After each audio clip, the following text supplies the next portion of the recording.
할렐루야. 오늘 말씀은 로마서 12장 2절입니다. 함께 읽겠습니다. 시작. 여러분은 이 시대의 풍조를 본받지 말고 마음을 새롭게 함으로 변화를 받아서 하나님의 선하시고 기뻐하시고 완전하신 뜻이 무엇인지 분별하도록 하십시오.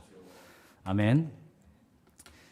이번 주 수요일이었습니다. 저희 회사가 공간이 더 필요해서 교회 바로 앞에 있는 평산 빌딩 2층에 새롭게 공간을 준비하고 오픈 예배를 드리는 시간이었습니다. 석정희 목사님 교회에 오셔서 메시지를 전해주셨고 저와 직원들에게 굉장히 의미 있는 그런 시간이었습니다. 그러다가 약 3년 전에 저희가 사무실을 교회 앞으로 이사 온 지 한 1년 정도 됐을 때 집주인에게서 전화가 왔습니다. 그래서 저희가 공간이 더 필요하다는 것을 알고 있었기 때문에 1층 전세 계약이 마무리돼 가는데 혹시 사장님이 원하시면 1층을 더 쓸 수 있도록 했으면 좋겠다라는 이야기였습니다. 여러분들 잘 아시겠지만은 사무실 우리 교회 앞에 1층은 이제 카센터 사장님이 일하십니다. 그 카센터는 아침 9시부터 저녁 6시까지 아주 칼같이 출퇴근 시간을 지키시고 셔터가 올라가는 소리가 들리면 6시가 됐구나. 또 내려온 소리 들리면 9시가 됐구나. 뭐 이렇게 생각될 정도로 아주 성실하게 일하시는 분이고 교육을 주로 하는 저희 회사 입장에서는 1층에서 자동차를 수리하는 소리가 들리면 뭔가 멈춰야 되고 회의하다가도 창문을 닫아야 되는 그런 일이 늘 있었기 때문에 마음속으로 왔다 갔다 할 때마다 저 1층이 좀 나오면 우리 같이 한번 함께 했으면 좋겠다. 또 개인적으로 카페형 사무실을 굉장히 로망했었기 때문에 여기 1층에 카페형으로 좀 만들면 교회에서도 쓰고 참 좋겠다 이런 생각을 이사 올 때부터 했었습니다. 그 전화를 받고 1층에 내려가서 사장님이랑 이런저런 이야기를 하는데 마침 그 오일을 갈고 계셨는데 그분이 오일을 가시다가 이렇게 항공잠바 위아래가 일체된 옷을 입고 이런저런 이야기를 하시는데 제 마음속에 문득 참 이분 소중하다 이런 생각이 들었습니다. 그리고 이런저런 이야기를 하면서 요즘 장사도 안 되는데 내가 이 카센터를 안 하면 그냥 시골 가서 살려고 생각한다. 이 카센터를 빼면 내가 할 일이 없다. 이런 이야기를 중간중간에 하셨습니다. 그리고 그날 저녁에 아내랑 이야기를 하고 집주인에게는 저희가 거기를 지금 쓸 것 같지는 않습니다. 이렇게 대답을 했습니다. 거기를 더 쓰면 저희 입장에서는 굉장히 좋은 기회였고 많은 영역들에 있어서 유익함이 있었겠지만은 이렇게 땀에 아주 이렇게 깊이 있는 그 카센터 사장님의 얼굴을 떠올릴 때마다 제 마음속에 약간 죄송한 마음이 안 가실 것 같았습니다. 그래서 그 결정을 하지는 않았습니다. 멋있게 보이지만 지난 3년 내내 왔다 갔다 할 때마다 우리가 쓴다고 할 걸 이런 생각 계속 했습니다. 근데 그 생각이 이번 주 수요일부로 마무리가 된 것 같습니다. 그리고 그렇게 하지 않고 여전히 1층의 카센터 사장님이 자신의 삶을 그 좁은 공간에서 가족들을 부양하면서 살게 된 것이 다른 한편으로는 저에게 감사한 일이기도 합니다. 어느 날 온 세상 사람들이 모여서 투표를 하고 이런 결정을 합니다. 우리 내일부터 낭떠러지에서 떨어져도 죽지 않는 것으로 정합시다. 그리고 100%의 찬성률로 가결됐고 다음 날 어떤 용감한 사람이 낭떠러지에서 발을 내딛는다면 어떻게 될까요? 그 사람은 여지없이 바로 바닥으로 곤두박질 칠 수밖에 없을 겁니다. 진리는 인간에게 동의를 구하지 않기 때문입니다. 시대가 달라지면서 사람들은 진리와 그리고 원칙의 중심에 서고자 하는 것 같습니다. 세상은 끊임없이 우리에게 이렇게 말합니다. 너는 옳다. 너의 생각도 옳고 너의 욕구도 옳다. 수많은 문학과 미디어, 사회관계망을 통해서 내가 원하는 것이 뭔지 보여주고 내가 옳다고 말해주는 세상을 살고 있습니다. 내가 어디를 갈지, 무엇을 먹을지 혹은 어떤 인생을 살지 스스로 결정할 수 있는 시대가 됐습니다. 이른바 자기 결정권의 시대를 살고 있습니다. 어쩌면 머지않아서 성별이나 나이 뿐 아니라 부모도 선택하고 국가도 선택하고 질병의 여부 혹은 인간으로 살지 동물로 살지도 결정할 수 있는 시대가 됐다고 말할지도 모르겠습니다. 창세로부터 지금에 이르기까지 끊임없이 하나님의 말씀은 악의 세계로부터 공격당하고 있었습니다.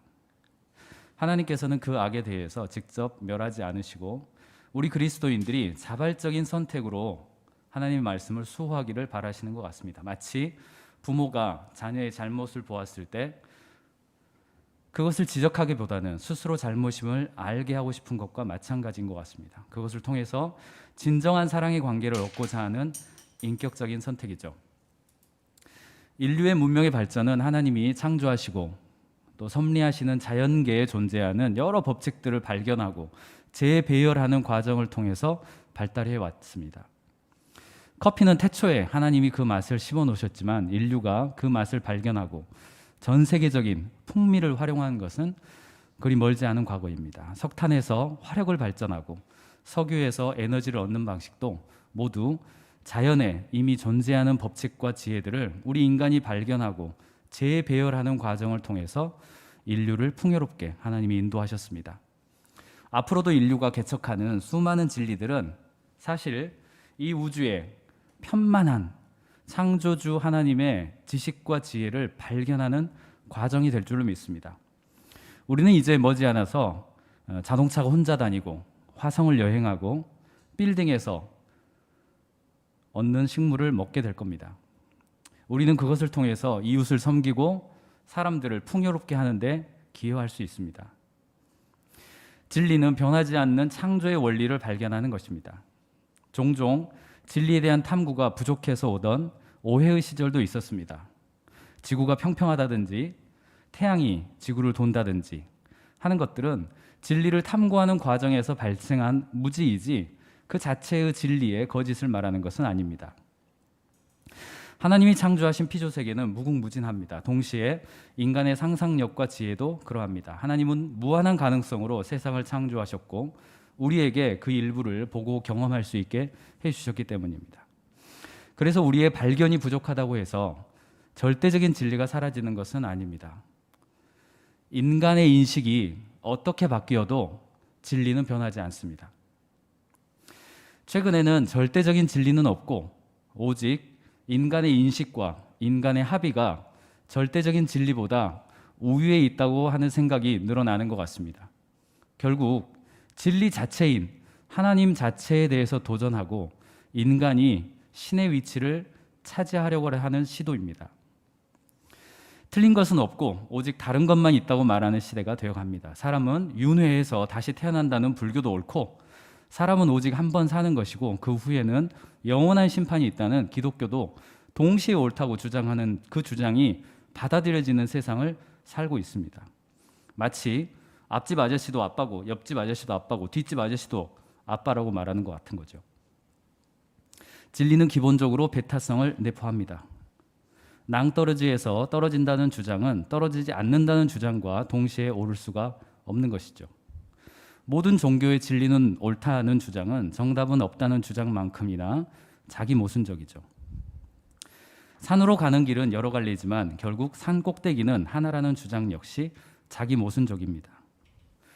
내가 곧 길이요 진리요 생명이니 나로 말미암지 않고는 아버지께로 올 자가 없느니라. 우리는 산에 오르기 위해서 길을 이용하는 종교인이 아니라 그 길이 어디로 가든 예수님이라는 길을 따르는 신앙인들입니다. 이 사실이 사람들의 기분을 상하게 하거나 친분을 잃게 한다 하더라도 변하는 것은 하나도 없습니다. 오늘 성경 말씀에 제발 이 시대를 본받지 말라는 경고는 아마 초대교회 시절에도 간절했던 것 같습니다. 영어로 표현하면 Be not conformed to this world. Be not conformed to this world. 직역하자면 이 세상에 의해서 찍어냄을 당하지 말라는 뜻입니다. 찰리 채플린의 무성영화 모던 타임즈에는 기계처럼 돌아가는 톱니바퀴하고 컨베이어 벨트에 사람들이 영혼이 없이 움직이고 부품을 생산하는 모습을 그리고 있습니다. 당시에는 산업화를 통해서 인간의 노동, 인간의 삶이 표준화되는 것을 풍자한 영화였습니다. 하지만 지금은 어떻습니까? 지금 수많은 미디어와 교육, 또래들의 압력, 사회적인 시선, SNS, 그리고 조직이 가진 권력, 수많은 다양한 이 세대들의 사상과 생각, 삶의 방식, 미디어가 말하는 삶, 바로 그런 이미지들이 우리의 생각과 감정, 심지어 영적인 흐름도 찍어내는 세상이 됐습니다. 우리가 언제 기뻐해야 되고 언제 분노해야 되고 어떤 상황에서 어떻게 반응해야 되는지 우리의 시스템과 환경을 통해서 우리를 조장하고 찍어내고 몰아가고 있습니다. 세상이 찍어내려고 하는 그런 공산품이 되지 마십시오 라는 외침입니다. 우리는 공산품이 아닙니다. 하나님의 형상을 각각 새겨 넣으신 예술품입니다. 하나님이 우리에게 주신 최고의 사랑의 안내서인 성경을 따라서 사는 것이 행복이라는 것을 믿고 살아가는 것이죠. 하나님을 첫자리에 두는 것, 주변 사람들을 도우며 살아가는 것, 맡은 일에 최선을 다하는 것, 일과 쉼을 나누어 사는 것, 부모를 공경하는 것, 가족을 소중히 여기는 것, 약속을 지키는 것, 열심히 일하는 것, 남의 권리를 존중하고 인정하는 것, 약한 사람들에 대한 동정심을 유지하는 것, 누구에게나 가혹해지지 않는 것. 성경이 우리에게 안내하는 보석 같은 삶의 지혜가 우리에게 다시 회복돼야 합니다. 하지만 이 세대는 전혀 반대로 말합니다. 신은 존재하지 않는다. 네 자신이 소중하다. 남이 너를 무시하는 것을 참지 말아라. 이겨야 한다. 분노하라. 전혀 반대의 이야기입니다. 우리가 살아가는 사회는 우리를 세상의 가치라는 주물틀에 올려놓고 찍어내려고 하고 있습니다. 우리는 수많은 자극을 통해서 찍어냄을 당할 위기에 처해 있습니다. 우리는 지금 어떤 주물틀에 올라가 있습니까? 그 주물틀은 누가 만들어 놓은 것입니까? 세상이 찍어내는 대로 감정과 생각, 행동과 습관, 그런 것들을 따를 것입니까? 아니면 오직 우리를 사랑으로 인도하시는 하나님의 뜻에 따라 살아갈 것입니까? 선택해야 합니다. 지향점에 있어서 중간지대는 없기 때문입니다. 우리는 왜 교회 공동체에 모여 있습니까? 우리가 가진 시간을 왜 교회 공동체의 형제와 자매들과 만나는 것입니까? 바로 그것은 이 세대를 본받지 않기 위함입니다. 이 세상이 찍어내는 대로 공장에서 생산되는 인형 같은 사람으로 길러지지 않기 위함입니다. 그래서 무엇이 진리인지 깊게 공부해야 합니다. 지성주의에 빠져서 성령의 조명하심이나 내 삶의 실행이 없이 성경을 학문적으로만 보는 것도 경계해야 되지만 우리 주변에 뿌리내린 반지성주의를 타파하고 말씀이 무엇을 말하는지 토론하고 강론하고 대화해야 합니다. 무엇이 하나님이 안내하는 인생의 설계도인지 구체적으로 발견하고 탐구하는 것입니다. 보다 많은 시간을 성경을 연구하고 그 안에 담긴 하나님의 사랑을 이해하기 위해서 노력해야 합니다. 한 사회의 비극은 기성세대들이 다음 세대를 억눌러서 어려워진 경우보다 오히려 다음 세대들이 기성세대의 경험과 자산을 충분히 받아들이려 하지 않았기 때문에 나타난 것들이 많습니다. 여로보암 시대에서 1700년대 프랑스의 젊은이들, 20세기 초반 독일의 젊은이들, 그리고 냉전 시기 중국의 청년들에 의해서 우리 인류는 상상할 수 없을 만큼의 끔찍한 학살의 시대를 경험했습니다. 그리고 지금 이 시대의 젊은이들에 대한 이 세상의 찍어냄은 다시 극에 다다르고 있는 것 같습니다. 예수님이 하나님의 보좌 옆에 앉아 계시다가 엉덩이를 들썩이시면서 바지를 무릎까지 걷어 올리고 말리는 천사들에게 이렇게 말씀하시는 것 같습니다. 해도 해도 너무한다 인간들아. 팀 번스타인의 소설 에덴의 동편에 나오는 아들이 아버지를 떠나서 방황하는 삶을 살 때 그 아들의 불행은 아버지를 떠난 데에서 오는 것이죠. 그러고도 다시 아버지를 찾지 않고 스스로 주인이 되고자 하는 모습은 마치 하나님을 떠난 인간이 그러한 노력을 하는 것과 비슷한 것 같습니다. 이 백성이 두 가지 죄악을 저질렀는데 그 하나는 생명의 근원인 하나님을 떠난 것과 물이 차지 않는 터진 웅덩이를 발견한 것이다. 로마서 12장에서 말하는 어쩌면 신약 성경에서 거의 유일하게 예배를 거론한 이 구절에서 우리의 예배가 무엇입니까? 성경이 말하는 것을 따라 지금 세대를 거스르는 것 아니겠습니까?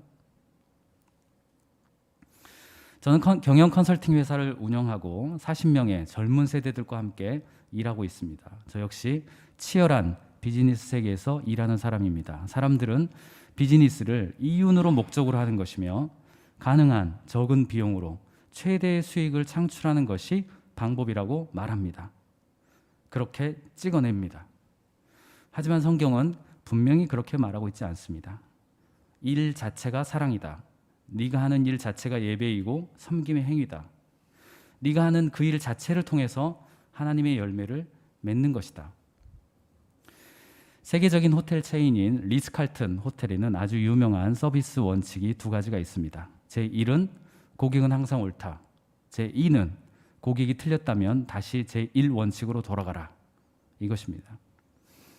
리츠칼튼 호텔은 이 두 개의 원칙으로 전 세계적인 명성을 가진 호텔 체인이 됐습니다. 성경은 옳습니다.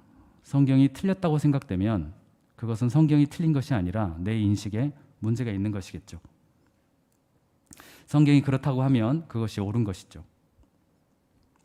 다른 메시지는 모두 이 세상이 원하는 온갖 배설물을 찍어내는 기계로 반응하는 우리를 로봇으로 찍어내기 위해서 만든 주물틀에 불과한 것입니다. 찍어냄을 당하지 말아야 됩니다. Be not conformed to this world. 우리 모두 다 세상이 찍어내는 대로 살아가지 말고 저항하고 진리를 탐구하고 수호하고 또 전파하는 그런 삶을 살기를 원합니다. 여호와는 너에게 복을 주시고 은혜 주시며 평강 주시기 원하노라. 오늘 하루의 삶에서도 너에게 하나님께서 지혜와 능력과 사랑과 평화를 주셔서 나 자신만을 위한 삶을 넘어서 하나님을 사랑하고 이웃을 사랑하고 주변 사람들만 바라보는 것을 넘어서 지구 반대편에 있는 사람들도 섬길 수 있는 인류를 섬기는 리더로 살아가도록 인도해 주십시오. 이 기도문은 저희 아이들이 아주 어렸을 때부터 아침에 일어났을 때 그리고 밤에 자기 전에 지금까지도 제 첫째와 둘째에게 기도해 주었던 기도문입니다. 그 횟수가 벌써 수천 번에 이르는 것 같습니다. 사실 오늘의 설교는 저의 사랑하는 아들 진현이 그리고 사랑하는 딸 진솔이를 위한 것입니다. 시간이 흘러서 나중에 이 영상을 반복해서 시청하더라도 저희 두 자녀가 인생에서 하나님께서 주신 모든 풍성함을 경험하며 살도록 진리 안에 거하고 세상이 찍어내는 대로 살지 말고 오직 하나님을 따라서 살아가는데 도움이 되길 빕니다. 또한 할 수만 있다면 제 두 자녀가 그들의 자녀에게 계속해서 이 영상을 보여주었으면 좋겠습니다. 그리고 거룩한 교회의 다음 세대 담당 장로로서 말세를 살아가는 다운 공동체의 청년과 청소년들이 이 설교를 시청하기를 기대합니다. 우리 모두 이 세상에 찍어냄에 당하지 말고 하나님의 온전하신 뜻을 따라서 살아갑시다. 이것이 우리의 예배입니다. 사랑합니다.